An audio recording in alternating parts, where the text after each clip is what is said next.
A war of words erupted yesterday after Victorian Premier Jacinta Allen announced an inquiry, granting powers similar to a royal commission, into the McCrae Landslide incident. During the announcement, the Premier criticised the Mornington Peninsula Shire, calling on them to listen to their residents.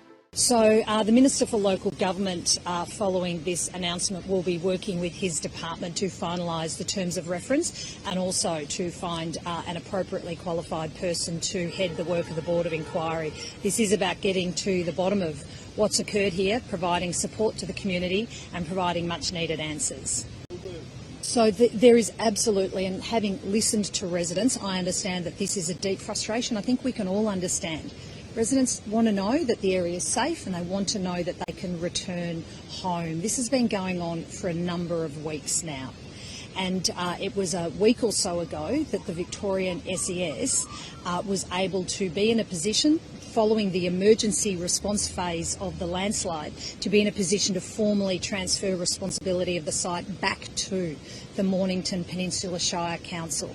It is frustrating to the residents, it's frustrating to me that the council have not accepted that formal transfer at this stage, because we need that to occur, because that is the pathway that then provides other agencies to support residents to return to their homes safely. So I do hope that the council sees that we are taking action, establishing an independent Board of Inquiry to get to the bottom of this, and at the same time provide answers to the community and in turn also support them to be able to return home. Having listened to the local communities here, I think we have to reflect the historic nature of this part of our beautiful state, and there is clearly different ground conditions that cause different landslides in different parts of the state, and this inquiry is about getting to the bottom of what has happened here in this local community, the ground conditions, the issues with groundwater, the role of different authorities. This is all about getting to the bottom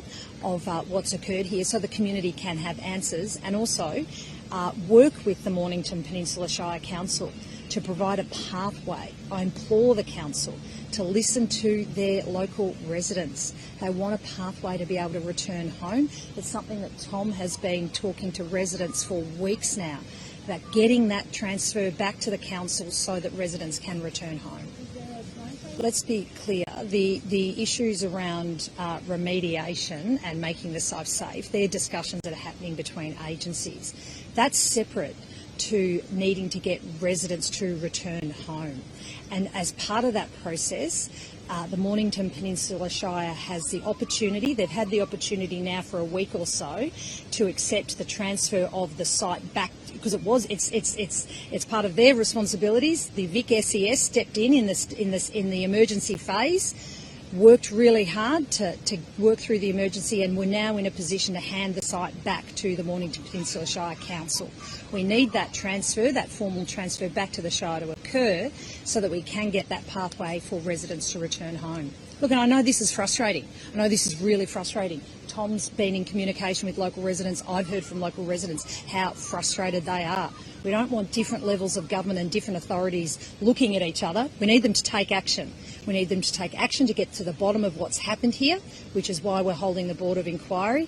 And we need the council to take the land back, the site back, so that we can get residents on a pathway to return home.